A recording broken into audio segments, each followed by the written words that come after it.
Muito bom dia, muito boa tarde, muito boa noite para quem nos escuta. Hoje um ângulo diferente, porque meu tripé quebrou antes de começar o programa e nós estamos com orçamento um pouco limitados, não deu tempo de comprar um tripé novo. Por isso, por isso já deixo aqui o meu bom dia para o Guilherme Kurtz. Como estamos, Guilherme? Como é que passou o final de semana? Tudo certo? Bom dia, aqui do Rio Grande do Sul, o inverno chegando, então já começando a rodar debaixo de chuva, de frio, mas estamos aí agora, próximos meses vai ser assim, e quem é do Rio Grande do Sul com certeza sabe do que eu tô falando. Eu, o inverno, gosto de fugir daqui, cara, treinar fora, porque ninguém merece frio aí pra tá treinando, mas faz parte, né, do nosso clima aqui do Sul. Agora é o momento aquele que para encontrar Guilherme Curtis na pista tem que ser a partir das 2 da tarde, né? Porque ele não treina mais pela manhã, porque ele congela e morre durante a manhã. Depois ele É. descongela lá pelo meio-dia e vai treinar. Não, pô, hoje era cedo, só não fui cedo porque choveu. Aí não dá pra fazer pista, né? Porque em Passo Fundo Sim. não tem pista sintética. Se chove, não dá pra correr na pista, porque a pista é de brita. Aí tive que inverter hoje meus treinos. Vou agora rezando pra parar de chover pra poder fazer uma pistinha à tarde. Se não, vamos pra estrada de chão e vai ser por lá mesmo. É assim que funciona nosso treinamento raiz aqui. Exatamente, exatamente. Na verdade tem que ter alternativas, né? Porque, por exemplo, aqui em Porto Alegre até tem a pista sintética, né? Tem a pista do 7, mas ela é uma pista que ela, quando chove, ela fecha, o que não faz nenhum sentido. Mão de açúcar. Tu tem uma pista sintética à disposição da comunidade e essa pista fechar quando chove. A Redenção ali, a drenagem melhorou muito depois da adoção da pista pelo Olímpicos, a drenagem está muito boa. Então, eu não sei hoje, eu vou dar treino ali de tardezinha, vou ver como é que vai estar, porque tá chovendo literalmente o dia todo, desde ontem. Então, assim, não sei se vai ter condições de treino na pista hoje. Mas nós temos ali, né? Tem o espelho d'água, que às vezes fica um pouco menos alagado, dá para fazer os tiros por fora também da Redenção. Não é o ideal, às vezes erra um pouquinho a medida por causa do GPS, mas é o que tem para fazer, né? É o treinamento raiz, é o que tem para executar. Tu sabe que, por falar nisso em treinamento raiz, eu sou um cara que eu sou muito contrário, e talvez eu me complique agora depois de dizer essa palavra, essa frase, mas eu não gosto de fazer repetição na esteira, sabe? Tem muito aluno que usa como adaptação fazer os tiros na esteira. Cara, eu não. Eu acho que talvez tu concorde comigo, talvez não, mas a gente vem de uma escola um pouco mais. Não é nem questão de ser raiz, mas um pouco mais chata na questão de segundos, intensidade, sabe? Eu sou o cara que, tipo, se o aluno para o cronômetro 20 centímetros antes de cruzar o toquinho que tem na redenção ali, que dá os 400 metros exatos, eu já falo, oh, faltou 20 centímetros aí, tá me devendo pro próximo. Porque eu gosto da métrica perfeita, eu gosto da métrica exata, e eu acho que a esteira te tira isso. Eu acho que, claro, na rua ali também, fazendo tiro por fora na redenção, também vai te tirar um pouco essa métrica perfeita, mas quando tá na pista, assim, aquele aluno que, ou aquele atleta que abre lá, sei lá, raia 1,5, raia 2 na reta para terminar o tiro, ou sabe, eu acho que isso é. Eu não gosto, eu acho que banaliza um pouco o treino, assim, tu erra, né, o que tu planejou ali e tal. E uma coisa importante de se falar, já que hoje eu tô muito mal-humorado, eu vou falar muito sobre o meu mau humor hoje, mas assim, eu acho que tem muita gente que não sabe que na pista sintética tu pode fazer tiro de 400, por exemplo, de 800, de 1.000, pela raia 2, 3, 4, 5, 6, né? Se é uma pista oficial, ela tá marcada, né, certinho ali onde começa o 400, né, e o final da prova sempre no mesmo local, né, na linha de chegada. Então, eu vou ficar quieto agora porque eu tô de mau humor mesmo e eu vou começar a falar, eu vou começar a me encrencar e meu advogado vai ter que entrar aqui, vai ter que mandar o cala-boca, vai ser um troço esquisito. É, de 400 tu consegue fazer por qualquer raio, mas mais que 400 daí já não tá marcado, né? Tu tem Aí tem que ir pra ali, raia 1. tipo, mas se tu fizer ali, por exemplo, na raia Aí tem 8 que tem calcular, 4, né? tem 449 na raia 8. Aí tu vai fazer duas voltas, vai dar 800 e 898. 98. Isso, É, vai faltar dois para fazer 900. é. Então, o de 400 dá para marcar, dá para fazer certinho nas raias de fora. Então também é uma forma da pessoa daqui a pouco tipo faz o tiro um pouco mais lento, né? Não quer ali. atrapalhar quem tá na raia 1 e consegue, né, fazer os tiros de 400 ali pela raia 2, 3, 4, até pela 8 consegue fazer o tiro de 400. Mas é isso. Então, cara, eu queria saber de ti, na verdade, hoje. Eu sei que tu nunca teve uma lesão grave, uma lesão que tivesse que ficar muito tempo afastado. Sei que tu já teve uma lesão que te incomodou bastante no passado. Mas como é para ti estar na situação que eu me encontro agora, que eu tô praticamente um mês sem correr, um mês sem conseguir treinar, um mês que as coisas bagunçam, e aí como amador e como amador que gosta de treinar, assim, eu acho que tem muita gente que se coloca no mesmo lado que eu. Como que é pra ti ficar sem treinar? Como que é pra ti a vida funciona quando tu tem que parar por um período de treinar, assim? Que não seja férias, né? Que nas férias é ótimo a gente parar de treinar, mas quando seja um período, tipo, no meio de uma preparação e ter que parar de treinar. Ah, é muito difícil, né? Ano passado, eu tive 2 problemas de saúde que eu tive que ficar cada uma das vezes uma semana sem treinar. E foi do meio. A segunda parada não tinha nada importante assim no radar. Mas a primeira parada foi 20 dias antes do Ibero-Americano, uma prova que eu tinha grande expectativa de correr bem, tinha ido para altitude antes, acabei pegando uma virose e fiquei assim, uma semana muito mal, muito mal, tive que tomar soro e tal. E é difícil, né? Eu sempre digo, tem que ter paciência, mas é óbvio que o mau humor ele vai acontecer. E é, a gente vai aprendendo, eu acho, com o tempo, sabe? Essa vez que eu peguei virose foi uma vez que eu demorei muito para ir do médico, muito, eu digo assim, 3, 4 dias para ir atrás de resolver o problema. E aí depois um atleta que foi para 2 Olimpíadas me falou, cara, quando tu tiver virose, assim, que tu tá muito mal, já compra um soro, já toma um sorinho, vai, sabe, eu procuro um médico, vai no Unimed, faz um soro, vai no hospital, porque vai te dar uma recuperação muito mais rápida. Então hoje eu lido às vezes de formas diferentes, assim, aconteceu um problema, ou agora, cara, a garganta começa a dar um sinal ali que, pô, já faço o que tem que fazer, tomo um chá, vitamina C, né, aquelas nossas receitas caseiras, assim, que ajudam, mas o principal é tu procurar a causa, né, quando você se machuca, assim, me machuquei, o que eu tenho que fazer? Eu sou meio. Hoje eu tenho um físio aqui na minha cidade que, cara, eu acho ele fantástico. Então, se eu tenho uma lesão, já vou direto nele, mando foto e ele já me ajuda na hora. O ano passado eu tive uma dor lá do joelho, do nada, que era pata de ganso, bico de ganso, sei lá o nome do Pato, troço. pato. Pata de ganso. E, e aí também me preocupei, mandei pra ele já um vídeo, uma foto. Ele, cara, é pata de ganso, vem aqui, a gente trata. Uma semana melhorei. É mais isso, sabe? E ver as causas, né? O porquê aconteceu isso. Muitas vezes a gente tem que, às vezes a lesão serve para repensar muitas coisas, eu acredito. Mas tem coisas que fogem do nosso controle, né? Hoje eu sou mais de boa, assim, quanto a isso. Ano passado, no Ibero-Americano, claro, corri mal lá, depois da lesão, mas tem coisas que fogem, sabe? Não tem o que a gente fazer.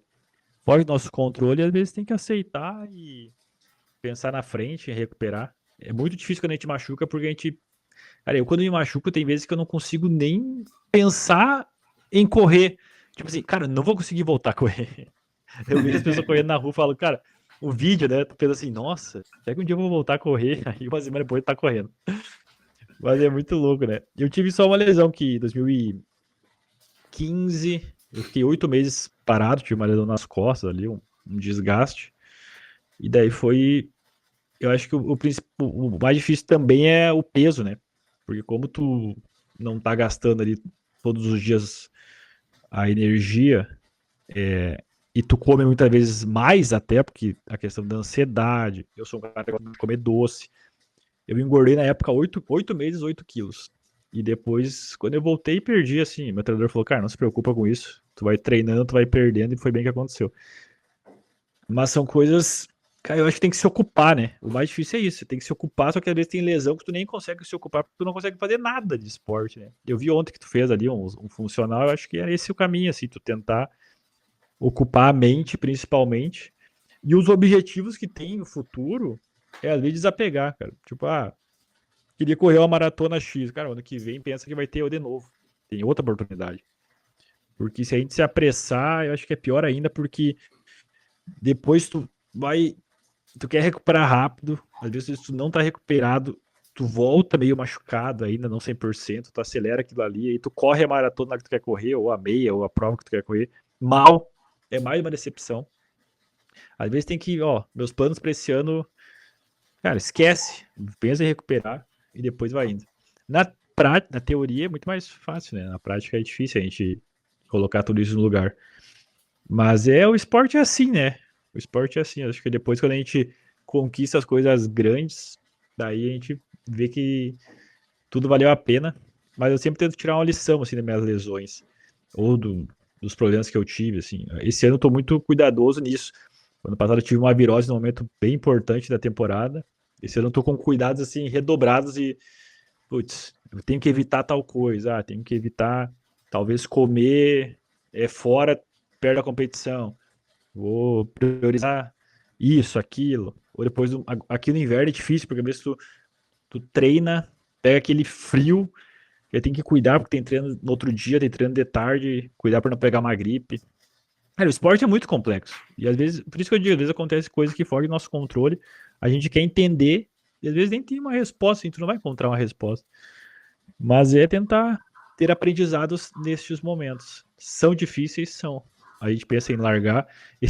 Eu acho que o atleta, não só o profissional como o amador, fala assim: Deus, chega. Pô, não quero mais isso. Vou me aposentar.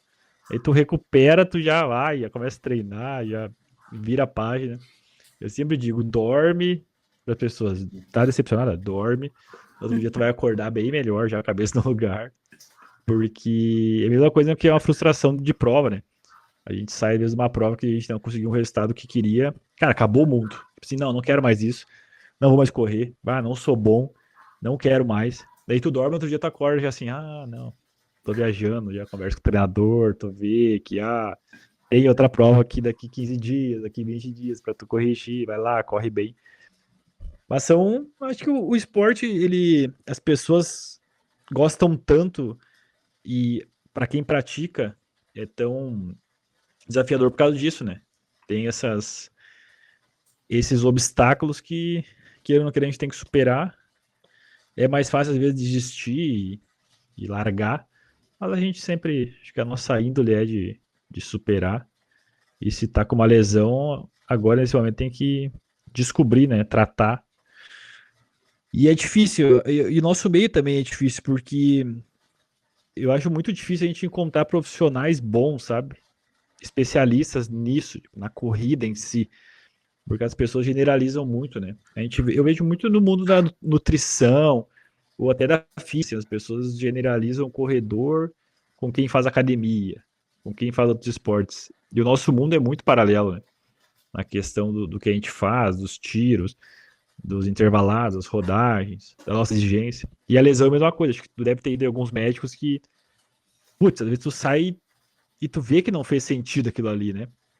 Eu acho que é muito paralelo e é difícil encontrar bons profissionais, por isso que quando se encontra um profissional, a gente tem que realmente valorizar, porque o mundo da corrida é meio paralelo às pessoas. Agora tá tendo mais especialistas, né? A gente vê, assim, Sim. principalmente de fisioterapia. Mas poucos anos atrás, né, era muito difícil a gente encontrar pessoas que entendessem mesmo de corrida. Eu acho que, aí contextualizando um pouco depois dessa aula que eu tive, eu acho que tu veio certo, assim, porque eu tive um problema de saúde há muitos anos atrás, né? Sei lá, 13, 14 anos atrás, e no qual eu rodei durante 3 anos em médicos, né? E foram 3 anos da minha vida que foram perdidos até o médico descobriu qual era o problema, qual era a origem do problema, né? E, e aí foi isso, tipo assim, na época eu queria psicólogo do esporte e não encontrei. Eu queria um nutricionista que entendesse um pouquinho da questão do esporte e não encontrei alguém que me desse aquela confiança, sabe? De seguir médicos, aí até que caí sim em médicos do esporte, que me ajudaram bastante, pessoas que trabalhavam com esporte de alto rendimento, que me ajudaram bastante, mas é um nicho muito pequeno, e eu consegui chegar nesse nicho porque por conexões, por pessoas, por amizades, assim, então talvez não é todo mundo que consiga, sabe, ter acesso a esses locais, né, por exemplo, porra, fiz grande parte do tratamento num clube de futebol, então, assim, é um pouco difícil da população em geral conseguir ter essa abertura para investigar um problema, uma causa que tenha. E aí, mas aí voltando um pouquinho mais, antes de falar especificamente de lesão e tal, isso que tu disse do mundo paralelo que a corrida vive, eu concordo 200% contigo, porque eu acho que, por vezes, a maioria das pessoas que pratica corrida, a maioria das pessoas que trabalham com corrida também não tem noção desse mundo paralelo que é o treinamento de corrida, sabe? E aí eu nem falo de família, de cônjuge, de tudo isso, assim, que às vezes não consegue entender o quanto é desgastante tu treinar da maneira correta. Eu tô falando aí de um amador competitivo, de um amador que treina bastante, de um amador que se dedica como um profissional, ou de um profissional também, alguém que queira evoluir de fato na corrida, assim, evoluir, sentir, evoluir contra si mesmo. Não estamos dizendo para ganhar a prova, não estamos falando nisso, é evoluir contra si mesmo, assim, porque, cara, eu por vezes eu vejo assim, vamos fazer um funcional voltado para corredores. Cara, você não tem nada a ver com o que tu vai utilizar na corrida. Musculação para corredores. Cara, isso não tem nada a ver com o que tu vai utilizar na corrida. Então, assim, é muito complexo, sabe? E aí as pessoas que estão ali, elas têm certeza absoluta de que elas estão fazendo a coisa certa também, sabe? E aí tu alguém que venha da corrida para outra área, para a área de força ou para a área da, né? Eu acho que um ex-atleta nutricionista poderia também ser um cara que revolucionaria, um ex-atleta fisioterapeuta. Claro, não estou aqui falando que a galera que estuda não sabe e tal, mas eu acho que tem que ter a união das duas coisas, sabe? Tipo assim, o praticante de atividade física é uma coisa e o atleta é outra coisa. Então, assim, e é só nessa vivência, ou então alguém que tenha vivência, que tenha convivido muito com atletas de alto rendimento, vendo o que esses caras comem, vendo o que esses caras fazem de exercício, vendo o que esses caras fazem de fisioterapia. Eu acho que essa integração é muito importante, porque sim, o mundo da corrida é um mundo paralelo e é um mundo que as pessoas não têm muito conhecimento de verdade, mesmo as pessoas que acham que têm conhecimento, às vezes elas não têm tanto conhecimento assim. E aí, falando especificamente do quadro, da lesão, então falando especificamente da lesão agora, então, cara, eu tive uma dor, tu tava junto comigo quando eu senti a dor, inclusive, tipo, eu tive uma dor no posterior, uma dor muscular, que me impossibilitou de terminar o treino. E, cara, eu achei que era, cara, uma dorzinha muscular, meter umas agulhas ali, tá tudo dominado, tá tudo certo. Terça-feira voltamos, tá tudo lindo. Esse também foi o primeiro prognóstico dos fisioterapeutas ali também, que era uma coisa pequena, que era uma lesão não muito grave, que era só ficar uns dias ali, ficar uns dias não, fazer uma liberação e tal, daí acabou caindo carnaval, deu o azar de ficar vários dias ali sem poder encontrar os físios, daí fizemos físio e tal, só que a dor não diminuiu. Daí foi um exame, foi outro exame, foi 3 ressonâncias até o momento já, e cada uma que sai é pior que a anterior.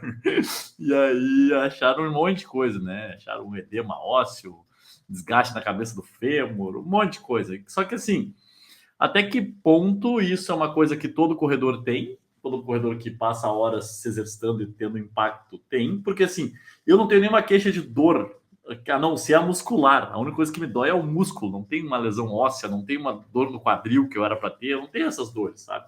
E a única coisa que permanece ali é essa dor no posterior da coxa, que é uma dor muscular.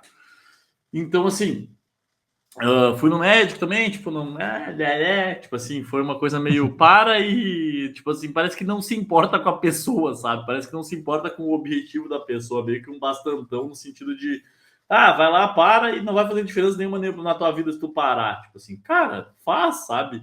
Eu tô insuportável, nem eu me aguento mais, tipo, aí é aquela coisa que tu disse antes, o cara vai ali, o cara já come naturalmente bastante, daí quando o cara tá assim, o cara já come mais, daí o cara já começa a olhar no espelho, já vê que engordou, daí o cara se pesa e vê que realmente engordou, e aí, tipo assim, o cara já começa a entrar meio que numa paranoia de que nunca mais vai voltar a correr, que nem tu falou ali, tipo assim, tu vê todo mundo correndo e tu não tá ali, tu não pode correr, tu não pode fazer nada. Então, tipo, é bem complexo. Até eu tive um pensamento esses dias que eu tava com alguns alunos na pista, e aí, tipo, tiveram ali, sei lá, 3, 4 alunos durante a semana que falaram, deu problema essa semana, eu trabalhei muito, daí não, acabei não conseguindo correr, ou então, essa semana não tava muito afim, daí eu não corri essa semana, e a vontade que eu tive é falar assim, pô, vocês podem e não estão fazendo, cara! Eu só queria estar treinando, cara, sabe? Tipo, porra, me ajuda aí, cara, treina por mim, pelo amor de Deus! Mas, mas é difícil, cara. É difícil porque é uma coisa meio incontrolável, sabe? A semana passada, meu pai, até que é quem faz a minha planilha, quem faz meu treino, mandou uma mensagem que ele teve aqui em casa. Eu fui uma pessoa extremamente grossa o tempo inteiro, eu não conseguia sorrir para as pessoas. E aí ele falou, né? Aquela coisa que a gente já sabe, né? Que eu me afasto e que eu acabo ficando na minha, não falo com as pessoas, e quando eu falo, dou patada. E a culpa é da corrida, cara, não é minha, entendeu? Mas é difícil, cara. É complexo, é uma situação complexa. Eu acho que eu já passei por algumas lesões na vida. E o ano passado, inclusive, eu fiquei um mês parado também, porque eu fraturei o dedinho do pé quando eu chutei a estante aqui de casa, sem querer. E então, assim, só que já faz um mês que eu tô parado e não tem nenhum prognóstico, sabe? Ontem eu fiz a aula de funcional e eu fiquei pensando assim, quando eu cheguei em casa, caraca, eu fazia, sei lá, 8, 9 horas de treino por semana, agora eu fiz 45 minutos. Cara, que legal, sabe? Tipo, porra, daí quinta-feira eu volto lá para fazer mais uma aula. Porra, eu quero mais, eu quero treinar. E tipo assim, eu não fiquei nem dolorido da aula ontem. Tipo assim, todo mundo falou que eu ia ficar muito dolorido, eu não fiquei nada dolorido, tô inteiraço, posso voltar e fazer mais. Sou muito forte, inclusive. E então é uma situação difícil, é uma situação complexa. Não sei se as pessoas que estão nos ouvindo já desligaram nesse momento, que a gente está aqui falando sobre lesão, sobre desabafos e coisas da nossa vida. Que também é um pouco, porque o podcast é nosso, a gente manda nele também, então se não quiser assistir também, não assista o podcast, mas se quiser ficar aí, fica aí que a gente ama vocês. Então vamos dar sequência para a gente parar, trazer um clima um pouco mais leve, porque eu disse que estava de mau humor, trazer um clima um pouco mais leve para esse podcast, porque aconteceram coisas no final de semana também, né? Não foram só lesões e pessoas comendo desesperadamente que aconteceram, né? Vamos falar primeiramente do meeting que era para revolucionar o atletismo, e eu tenho minhas considerações, que é o Grand Slam Track, promovido pelo Michael Johnson, antigo recordista mundial dos 400, dos 200, é uma lenda viva.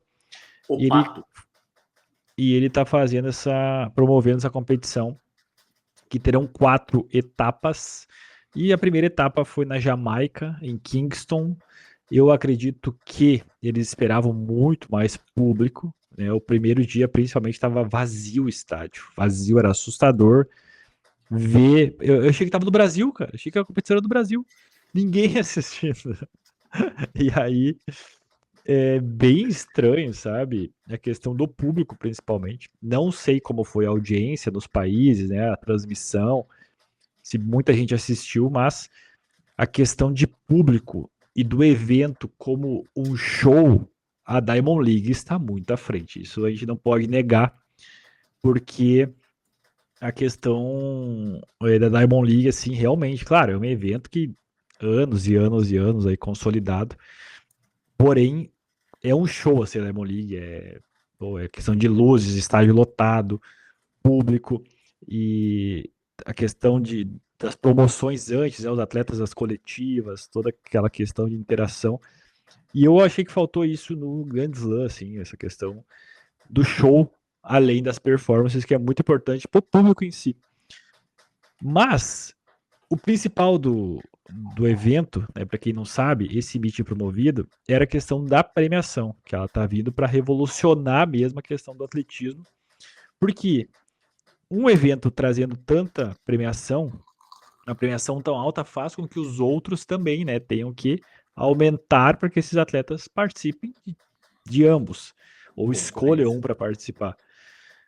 E aí, a premiação, falando para as pessoas, ela era de 400 mil dólares no evento, na questão da por prova, 400 mil dólares, e aí dividido para o campeão ganhava 100 mil dólares, o vice-campeão 50 mil dólares, o terceiro lugar 30 mil dólares, o quarto 25 mil dólares, o quinto 20 mil dólares, o sexto 15 mil dólares, o sétimo 12 e 500 mil dólares, e o último colocado, porque são 8 em cada evento, 10 mil dólares. Então, cara, o último ali ganhava 10 mil dólares, que é a premiação, 10 mil dólares, do campeão da Diamond League por etapa. Então, cara, o campeão de uma Diamond League que ganha 10 mil dólares era a premiação do último desse meet, o que é bem assustador, bem diferente. Muito legal, eu acho que a questão da premiação, o atletismo e esses atletas merecem, a gente não pode negar. E aí, por que que eles merecem? Porque se a gente faz uma comparação com outros esportes, cara, outros esportes estão nesse nível há muito tempo, né? De ter uma valorização muito maior. E o atletismo acaba ficando um pouco esquecido, porque a Diamond League é o maior evento do mundo e ela paga 10 mil dólares por etapa para cada campeão. E não tem o que fazer. É o evento que mais pagava. Agora realmente teve um aumento muito expressivo com esse meeting, Grand Slam. E eu acredito que a Diamond League vai ter que aumentar bastante a premiação, porque senão os atletas vão optar por correr só o evento do Michael Johnson. Não vão mais querer correr Diamond League, porque acaba sendo muito disparelho. E o atleta, como esses atletas correm realmente, são estrelas, e eles correm com certeza pensando no lado financeiro e no Mundial, né? Tudo é uma preparação para o Mundial. Eles optam pelo que é mais valorizado e vão optar por esse evento do Michael Johnson. Eu tenho uma dúvida com relação ao Grand Slam, que talvez tu saiba, ou talvez não saiba, mas a minha dúvida é com relação porque eu vi que vários atletas assinaram como Grand Slam, como se fosse uma liga. Uma liga de, sei lá, uma NBA da vida, uma NFL da vida, que é como mais ou menos os esportes americanos eles giram. Esses atletas que assinam com o Grand Slam, eles podem correr a Diamond League? Acredito que sim, porque o Alisson, ele falou numa entrevista, a gente tem Diamond League, a gente tem... Então, eu acho que não é uma questão de exclusividade. Você assina com o evento, né, você se torna... Porque assim, como que funciona, tá? O evento do Grand Slam. São 8 atletas em cada prova. 8 apenas. São 4 contratados pelo evento. Então, 4 que assinaram um contrato lá com o evento, que vão participar de todas as etapas, que são 4. E são 4 challengers, que eles chamam, 4 desafiantes. Então são 4 racers, que são os contratados, contra 4 desafiantes. Eles querem dar essa emoção, assim, para ver se o challenger, o desafiante, ganha do cara que é contratado do evento. E eu achei, assim, tão atrativo isso, porque, cara, por exemplo, no 1500 e no 800, o cara challenger, um desafiante, era o campeão olímpico do 800. Então, assim, pô, esse cara de desafiante não tem nada, porque, assim, o cara é campeão olímpico, não é um desconhecido, sabe? Porque o evento, eu acho que quer trazer isso, ó, esses são os contratados e os desafiantes são quem pode surpreender. Mas não vão surpreender, porque são caras consolidados também, ou mulheres consolidadas também. Tanto que algumas provas, pessoas não contratadas que venceram, né? Claro, eles estão tentando fazer esse intuito. Outra coisa diferente do evento, não tem pacers, né? Não tem coelhos nas provas de meio fundo e fundo. Acredito que seja para que dos 8 o que faça a melhor estratégia ganhe, né? Só que, cara, pro público, tu assistiu uns 5 mil, masculino no caso, que os caras corram 14,39, não é legal, sabe? Pô, Aqui no estadual é legal, sim. Aqui tudo bem, né? No Brasil. Mas uns caras que tem 12,35 como melhor, correr 2 minutos pior, é ruim porque os caras passando tipo 1,12, 1,13 a volta, 3 por quilômetro, 3 por quilômetro. Pô, os caras passaram 12 o 4 mil. E aí os caras dão uma virada de, né, passaram até mais que 12. Aí vira o último 451 e vence a prova. Mas pro público em si não é atrativo. Cara, é muito legal ver Madame Monique que sai um coelho pro recorde mundial. E os caras saem, você quer bater o recorde mundial, não vai bater. O cara que baixou de 13, 5 mil, pra nós é muito legal assistir isso, sabe? Ver ali o World Leader, né, que é a pessoa que vai liderar o ranking mundial. E eu achei que a prova de meio fundo e fundo sem coelhos não fica tão legal, assim, creio que o intuito é isso, é estratégia, ver quem que é o mais inteligente ali, mas, sabe, o fundo principalmente, ver, assim, resultados pouco expressivos. O Grant Fisher virou 51 no 5 mil e ganhou a prova. Tudo bem, bom demais. Mas não tem, assim, essa...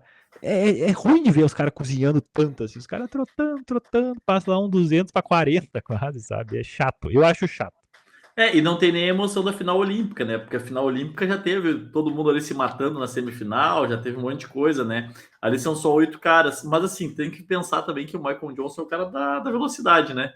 Então daqui a pouco Pensei a mesma coisa. tipo assim, é até falta de, sei lá, não é noção, mas falta de alguém de encostar e falar, olha só, para o fundo ter emoção igual a velocidade, a gente vai ter que botar o coelho. Porque eu acho que a prova mais longa dos Grand Slam é 5 mil, né? Não tem 10 mil do Grand Slam, né? A princípio não. 5 e É, 3 eles é correm, 13 né? e 5, né? Então, assim, eu acho que vai mais ou menos por aí, porque daí eles vão ter que botar coelho só em 2 provas. Então, daqui a pouco, né, é mais ou menos por aí, para deixar em igualdade de condições, sei lá, todo mundo. Até porque, assim, cara, um 5 mil com 8 caras é chato também, né? Um 5 Também. mil com 8 caras não precisa, dá pra botar 20 caras no 5 mil, dá pra botar 15 caras no 5 mil, que daí pelo menos 15, cara, dá um pouco mais de emoção, assim, sabe? Então, eu acho que talvez no fundo eles ainda estejam, né, experimentando algumas coisas, tentando algumas fórmulas para conseguir trazer uma prova um pouco mais atrativa. Então, vamos ver aqui nas próximas, vamos ver. As próximas 3 etapas são nos Estados Unidos, né? Então pode ser que tenha mais público, pode ser que tenha mais vibração, e pode ser que tenha mais atletas americanos, né, também se degladiando ali pelo título. Então vamos esperar as próximas etapas. Assim, a primeira etapa daqui a pouco foi um teste, foi meio experimental. E também na Jamaica a galera gosta da velocidade, né? Então Verdade. tem que trazer essa mais contemplação à velocidade do que o fundo, de fato, assim. E por falar em velocidade, eu acho que a gente tem que destacar aqui muito, né, que, porra, o Pio venceu as 2 provas, né? Nosso Alisson dos Santos. Ele venceu as 2 Exato. provas, o 400 rasos e o 400 com barreiras, e o tempo do 400 rasos até que não foi um tempo bom, assim, não foi um tempo, né, maravilhoso a nível mundial, até a exemplo das outras provas, né? Ele correu, acho que 45:25, eu acho, ou 45:52. 45:52, acho que foi que ele correu. 45,58, se eu não me engano. E então, assim, 45,52, isso. então ele fez a prova, a chegada foi linda, né? A chegada foi espetacular, né? O tempo já não foi tão bom assim, mas a chegada foi espetacular. Então, assim, valorizar que nós temos um atleta brasileiro que está entre os melhores do mundo há alguns anos já, né? E que é um cara novo, que Campeão ainda tem mundial. exatamente campeão mundial, bronze olímpico, prata olímpico.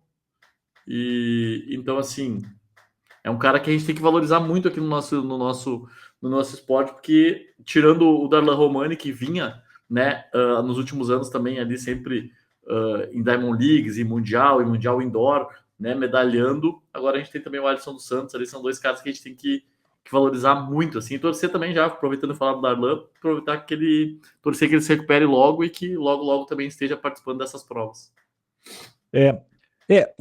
Para quem tá escutando também quer saber mais sobre esse meeting, o Grand Slam, o que ele muda, né? São 3 dias de evento e os atletas não correm só uma prova, né? Então, os atletas são especialistas em uma prova. Então, vou dar o exemplo do Alisson dos Santos brasileiro. Ele é especialista no 400 com barreira. Mas o meeting, ele faz com que os atletas tenham que correr 2 provas. Então, uma que ele é especialista e uma que ele não é tão especialista, né? Tipo, o Alisson não é tão especialista em 400 metros rasos. E aí, quem fizer mais pontos dessas 2 provas ganha. Então, em 3 dias, os atletas correm 2 provas. Quem somar mais pontos ganha os US$ 100 mil, que é o prêmio total. O Alisson ganhou o 400 com barreira, com uma baita marca, ele correu 47, é o líder do ranking mundial.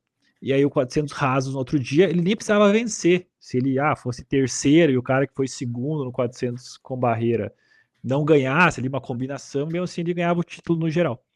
E ele venceu igual, né? Correu 45,52, uma marca não tão forte a nível mundial.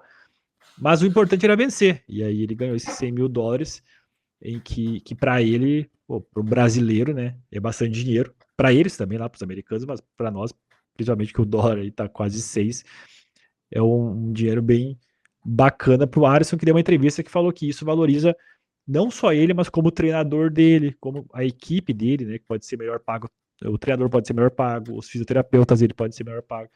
Então, muito legal essa valorização e essa questão do evento também. A gente dificilmente veria alguns atletas correndo provas que eles correram, né? A gente tem outro exemplo, o Marco Arop, é um cara que é um monstro no 800, é um monstro mesmo, assim, não só de marca, como de forma física, o cara é gigante. E ele, a gente viu ele correndo 1.500, que talvez, raramente a gente vê ele correndo 1.500. As pessoas estavam com uma expectativa gigante, né, porque o Marco Arop vai... E, cara, não correu bem, sabe? Os outros foram muito melhores que ele. E isso é legal. A gente vê que às vezes o cara é especialista numa prova mesmo. Assim, na outra já falta bastante. Não, o cara não deixa de ser bom por causa. Não deixa de ser bom, né? Mas é assim, uma prova em específico. E aí a gente teve uma leve surpresa dos 1.500, que a gente tinha o pódio olímpico correndo, né? O Nuguzi, o Rocker e o Josh Kerr. E eles perderam para um atleta do 800, que é um queniano, que ele tem 3,33, se não me engano. Não era uma surpresa, assim. E aí foi aquela coisa, eles deixaram para o final, deixaram para o último 200, e daí tu deixar uma prova lenta para um corredor de 800, que é um cara muito rápido, aí, né, pediram para perder. E o cara realmente venceu o queniano. E ele já disse que. O cara é muito inteligente. Ele falou que o 1.500 já é uma. Ele já tá olhando pro 1.500, porque ele sabe que o 800 às vezes vai, dependendo da idade e tal, tem que subir de prova, mas ele deu uma entrevista que já pensa mesmo em subir de prova. É um cara que se aproximou muito do recorde mundial no passado, né? O Aniomi, o nome dele, e ele correu 1:41:11 o ano passado e se aproximou bastante do recorde do David Rudisha, um recorde que eu torço para não ser quebrado. O Paulinho também deve torcer para não ser quebrado, porque o David Rudisha, para quem não sabe, era, cara, um cara assim, acho que mesmo que bata o recorde, não tem como ter comparação. É um cara que ganhou a Olimpíada de Londres, ganhou a Olimpíada do Rio, bateu diversos recordes mundiais e era uma aula ele correndo 800 metros.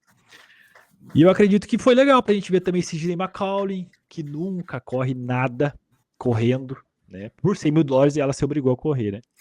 Então, tipo assim, $100.000 você ganha de todo mundo sempre, vai ter que correr.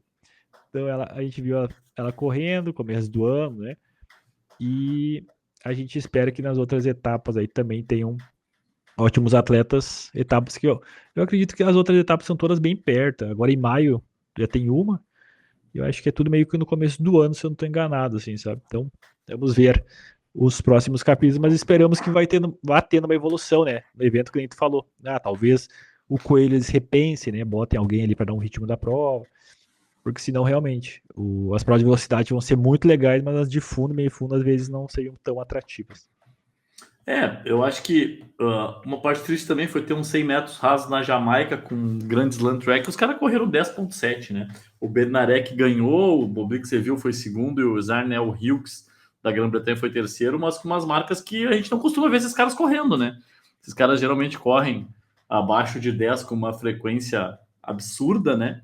E aí tiveram essas marcas na Jamaica, numa pista rápida, e não sei Esse como é que primeiro estava o dia, vento.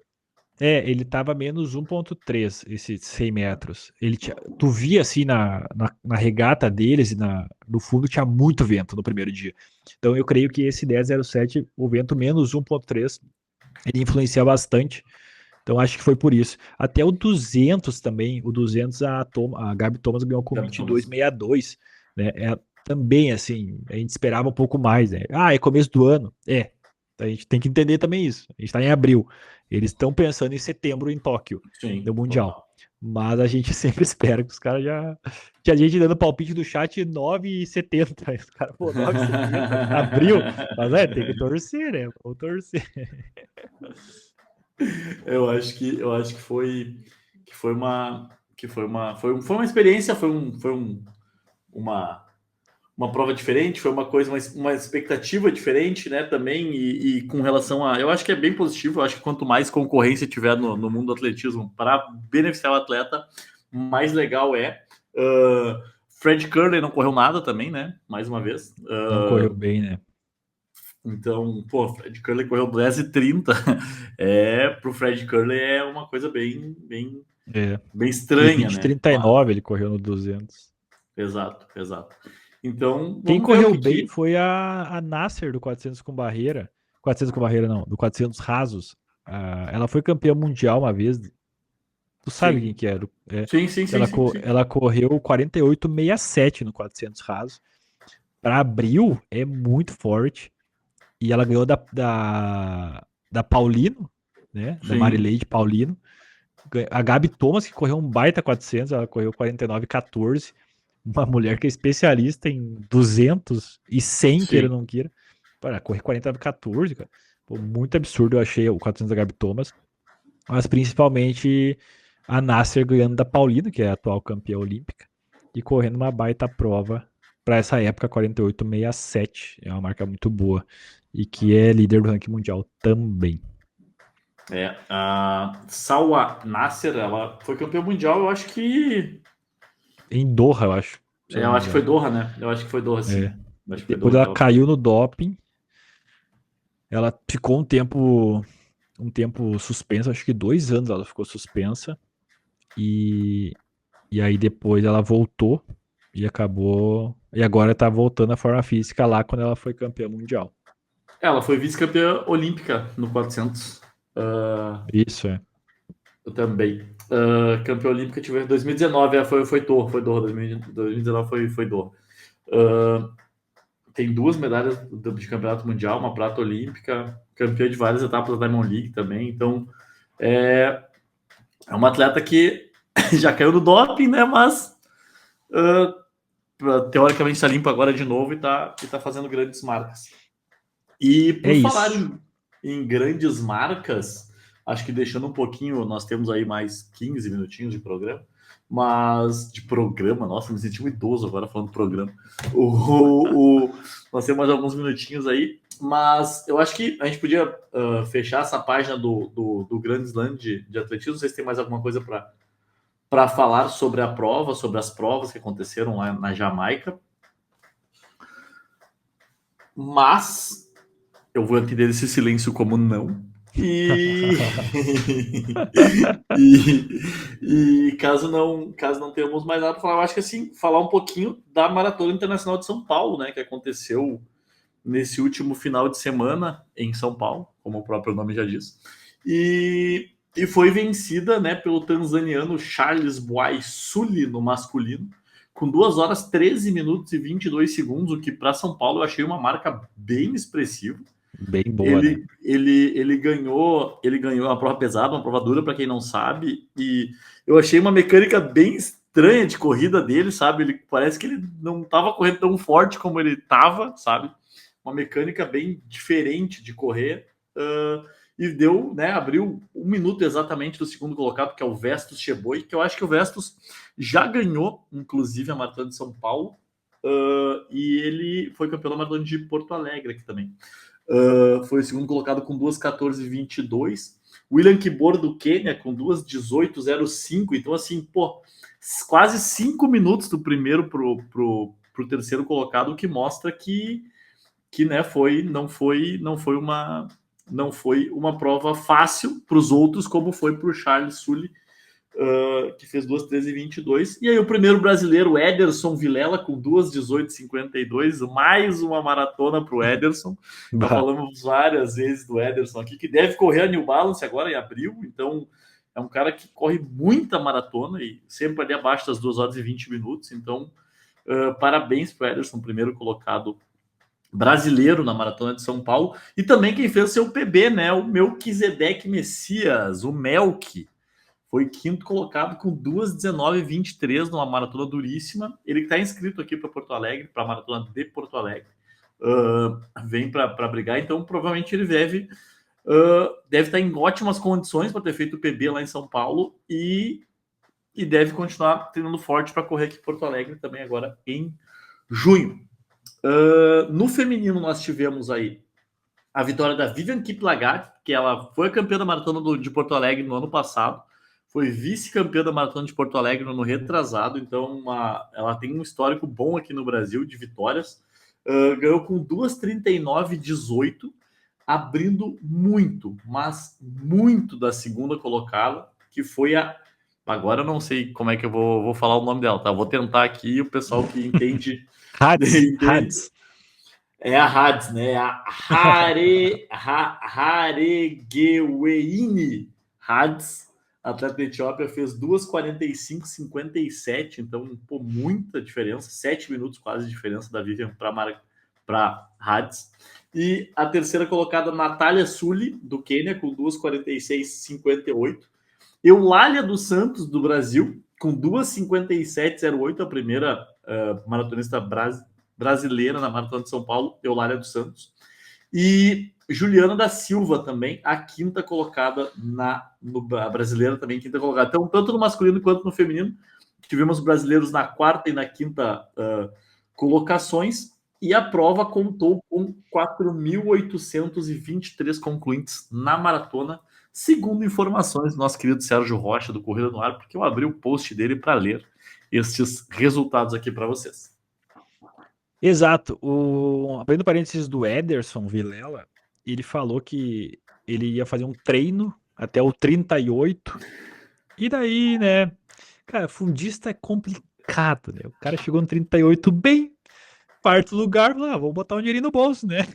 Completou mais 13 quilômetros e pouquinho e foi quarto geral. O Ederson que está se preparando para New Balance, para a maratona da New Balance, que vai acontecer em Porto Alegre, agora final de abril.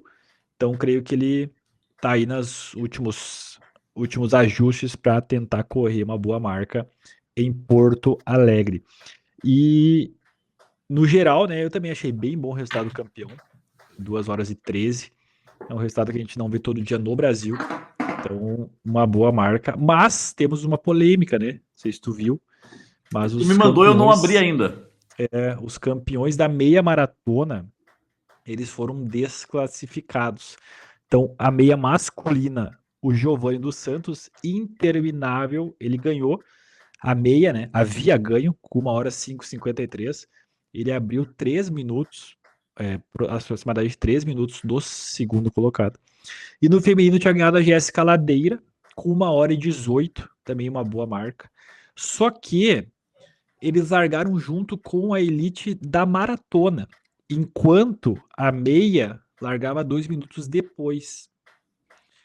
Eles, na verdade, eles foram orientados pela prova que levou eles, né, os organizadores da prova, levaram eles largaram junto com o pelotão da maratona. Quando eles chegaram, eles foram informados, vocês largaram errado, estão desclassificados. Isso, pelo que se percebe, gerou uma revolta muito grande em ambos, que, né, após correr uma meia, vencer com propriedade, ficaram sabendo que não foi erro deles, tá? Pelo que a gente leu as notícias, foi erro da organização que orientou eles de forma errada.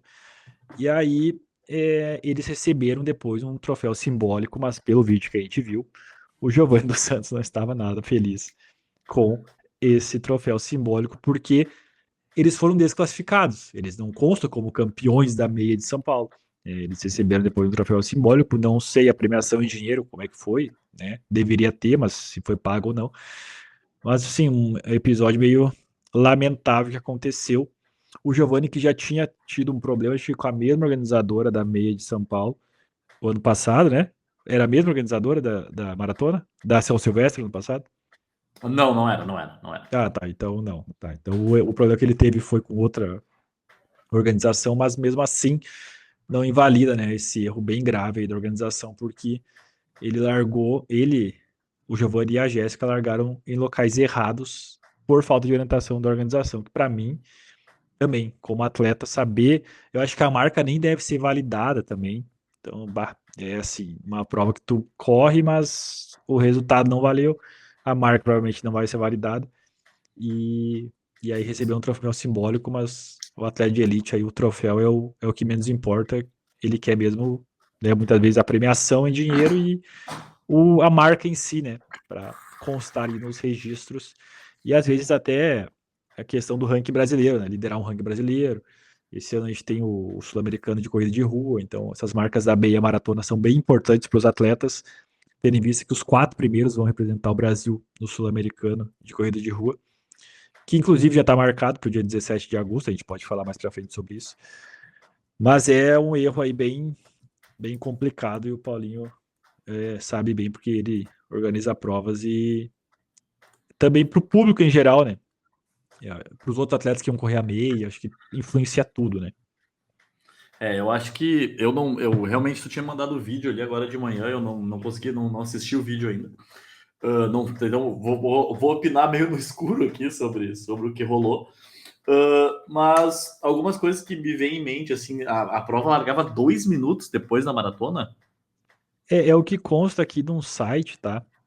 Ela consta aqui que isso, os atletas foram posicionados de forma errada, né, correndo junto com a elite da maratona, quando deveriam ter partido com o pelotão geral, que iniciou a corrida 2 minutos após. É o que está escrito num site aqui que fala sobre a corrida, né? Pois é, então, porque assim, se tu for pensar que a meia maratona largaria 2 minutos após a largada da maratona, com Mas eu acho que é 4 elite daí, tá? Eu acho que não não a meia maratona em si. Eu acho que a elite só, porque senão daí causaria um choque, né? Não, mas é que se larga no mesmo lugar, tá? 2 minutos, nem terminou de largar. Se tinham quase 5 mil pessoas largando a prova, 2 minutos não dá tempo de largar todo mundo. Entendeu? Não dá todo tempo de largar o último da maratona. Deixa eu ver se tem É que eu acho que foi era a largada das elites. Aí eu já não sei se era o site aqui, ele disse que eles largaram junto com a elite da maratona. horários de largada. Vamos ver aqui. Abrindo o site oficial da prova aqui, horário de largada. 5h44 cadeirantes, 5h45 elite maratona, 5h45 primeira onda, pelotão premium para maratona e meia maratona, atletas com deficiência para maratona e meia maratona, pelotão geral da maratona e pelotão geral da meia maratona. Às 5h55, pelotão geral da maratona, pelotão geral da meia maratona. Cara, só tem uma coisa. Não tem o horário da elite da largada da meia maratona no Aqui site. no site diz que eles deveriam ter largado com o pelotão geral da meia maratona, Não é o que tem que é o na. mesmo da maratona. Exato, não. Os horários estão iguais, só que no site não tem largada, não tem horário da largada de elite da maratona, entendeu? Da meia maratona, só tem a largada da elite da maratona. Então, não sei dizer. Então, daqui a pouco, o que pode ter acontecido, sim, por experiência, tá? O que pode ter acontecido Da meia. tipo assim, o que pode ter acontecido é que Pois é. os atletas tenham sido posicionados ali para largar e aí a organização, ou a CBAT, ou alguém, falou assim: ó, a meia, por questão de logística, por questão de local mesmo, de tamanho de via, de espaço, nós vamos largar a elite da maratona e 2 minutos depois vamos largar a elite da meia maratona para não misturar, por algum motivo, né? Que pode ter acontecido na prova ali, que daqui a pouco está alheio aqui ao regulamento.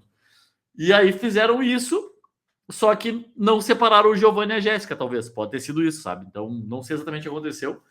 Tô aqui chutando no escuro, mas assim, até depois eu vou mandar uma mensagem pro Sérgio para ver se ele esclarece para mim. Ele estava lá, se não me engano. E a gente Ou descobre também, a gente talvez fala nem no tinha próximo programa pelotão de que elite rolou. na meia. É estranho, né? Se tinha grana, é estranho não ter pelotão de Pode elite. ser que.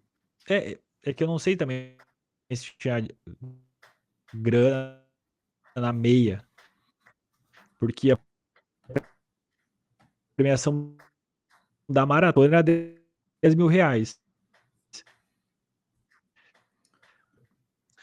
Pois é, às vezes a gente não sabe também se tinha um pelotão de elite da meia programado, né?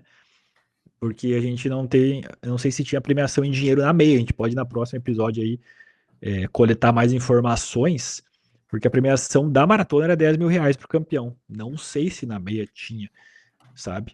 Porque, pelo que eu vi, a Olímpicos que botou ali os atletas deles na meia maratona vencer, no 10 o Cipó venceu, a outra menina da Olímpicos também venceu, agora esqueci o nome dela, a Raíssa, Raíssa. sabe? Então talvez a Olímpicos que botou ali para representar, né, eles dos 21 no 10, pode ser que não tinha elite, e por isso ocorreu este erro. Mas, enfim, vamos falar só rapidamente antes de acabar. A gente teve uma boa marca do Fábio Jesus Correia, que foi para Berlim correr a meia maratona. E ele foi o 14º melhor atleta no geral e correu 1:2:56. Muito próximo do PB dele. Ele tem 1:2:50. Mas, cara, uma boa marca. Praticamente classificado para o Sul-Americano de Corrida de Rua. Parabéns para o Fábio aí, ele que vinha fazendo a preparação. Correu ali no Troféu Ademar, uns 5 km para 14:30. E mostra que está em boa forma. E com certeza está de olho já numa maratona. Ele próprio já falou que o plano deles é Los Angeles 2028, tentar estar na maratona. O Fábio é um cara bem constante, ele corre rua muito bem e correu do 1:2:56, assumindo a liderança do ranking brasileiro e assumindo a liderança aí dessa corrida aí no Sul-Americano. Rapidamente só, o Carlos Dias, o chileno, um cara que tem 300 recordes do Chile, do 1.500 a maratona, ele correu 1:1:21. Ele bateu o recorde chileno e foi o 7º lugar geral. E foi uma prova muito forte, né? Do masculino, o primeiro colocado correu 58:43. O quinto colocado, 1:1:12. Mas destaque para o quarto colocado, que é um cara que o Paulinho é fãzaço, que é o Richard Ringer, alemão. É um cara que posta bastante coisa e ele correu 1:00:51. Com certeza também como uma preparação para maratona. No feminino, a gente teve a primeira colocada correndo 1:3:35. Cara, muito forte, uma atleta etíope, Hailu, 1:3:35. E a segunda e terceira colocada na casa de 1:07. Na América do Sul, as melhores correram 1:10:13, uma peruana, que Recorde acredito nacional. que foi recorde nacional, né? Uma outra peruana correu 1:10:19 e uma chilena correu 1:14:26. Esse recorde do Peru foi por 1 segundo, né? Era 1:10:14 Sim, era e ela mais correu terrível. 1:10:13. Bem legal. Por 1 segundinho ali na chegada. E essa marca dessa peruana se torna a terceira melhor da América do Sul de todos os tempos, né? Atrás de duas argentinas, da Flor Borelli, 1:9:28, e da Dayana Ocampo, 1:9:46. Bem legal. Boas marcas em Berlim. E Berlim confirma que é um ótimo lugar para correr tanto a meia quanto a maratona, né? Uma prova muito rápida. O que me chamou a atenção no feminino, principalmente, foi a disparidade, na verdade, que pô, deu quase 4 minutos, 3 minutos e meio praticamente, a diferença entre a primeira colocada e a segunda colocada. Isso em alto nível, é um caminhão de vantagem, Nossa, né? O masculino muita foi muito coisa. foi mais parelhinho ali, deu 40 segundos mais ou menos de diferença, 45 segundos de diferença. Mas no feminino deu um caminhão de vantagem. A primeira fez 1:3:50 e a segunda 1:7:02. Então, bastante diferença. Essa marca da Etíope que venceu é a terceira melhor marca da história no feminino. Então, mostra que realmente foi muito forte Berlim. E a gente teve um brasileiro lá. Entre os 15 primeiros, muito legal, Fábio, que já foi melhor brasileiro na São Silvestre e vem aí melhorando suas marcas. Muito legal. Próximo episódio, podemos falar e convidar todos, já que a gente está falando aí alguns aqui, ali, sobre o Campeonato Sul-Americano de Corrida de Rua, que foi confirmado para o dia 17 de agosto, junto com a meia maratona do Rio de Janeiro. Então, para quem vai correr a meia maratona do Rio de Janeiro, já saiba que terá junto um Sul-Americano de Corrida de Rua, com 3 distâncias, milha, 5 quilômetros e meia maratona. Os melhores atletas da América do Sul estarão lá. A gente torce que todos estejam, né? Principalmente os uruguaios, que estão correndo muito bem. Não sei se eles vão estar, porque questão, a gente sabe que para o Uruguai é uma questão de custos, né? Eles moram longe, né? O Catrof mora na Europa, o Soca mora nos Estados Unidos. A gente teve informação que eles não vão correr o Sul-Americano na Argentina pelo menos por essa questão financeira. E é triste, né? Porque é uma limitação que os atletas sofrem. Mas estão todos convidados já para o dia 17 de agosto. Querem correr uma meia num lugar legal e que vai ter junto o Campeonato Sul-Americano. Estejam lá no dia 17 de agosto, que os melhores atletas do Brasil e da América do Sul estarão lá, porque vai ter Mundial de Corrida de Rua, que estava marcado para San Diego, mas os Estados Unidos, não sei porquê, declinou, né? E agora a World Athletics está procurando uma nova sede. Esperamos que seja num país bem legal, para a gente poder acompanhar e quem sabe estarmos lá. E aí eu convido o Paulinho para ir junto, se eu for. Tá combinado, então. Tá combinado. Então, Meu tá. coach. Vou começar a torcer já agora para confirmar isso aí. Não dá pra dar migué, tem que ir daí. Não, daí eu vou. Não, daí eu vou, não tem problema. No último Mundial, aquela atleta da portuguesa correu pra caramba, você lembra? A mais velhinha. A Rosa Mota. Rosa Mota, puta, correu 70 anos. Não, 70 não. Tá bem velhinha. Meu Deus, o que corre aquela mulher é absurdo, né? Tá louco. Ela tem todos os recordes, né? Ela tem todos os recordes daí de faixa etária. Ela desde sempre, né? Tipo, a maior corredora portuguesa da história. É um absurdo. Ela. Muito bom. Campeã olímpica, campeã mundial, é surreal. É isso. Então tá. Mais um episódio entregue. Paulinho superou seu mau humor, lesionado. Talvez seja um personagem.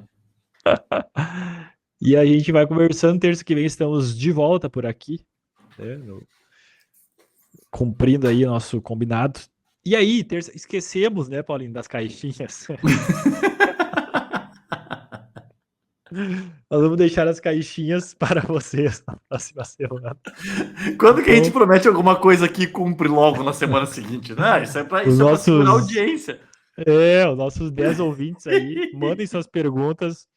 Abriremos no domingo à noite, prometemos. Nosso perfil pessoal fica melhor. Não, vamos pegar também os que já pediram, né? Daí a gente junta todo mundo para ter um programa só sobre perguntas e respostas. Exato. Mandem perguntas interessantes. Valeu. Beleza. Fechou? Até semana que vem. Um forte abraço para todo mundo aí. E nos vemos a qualquer momento aí nas redes sociais. Fui! Valeu, falou!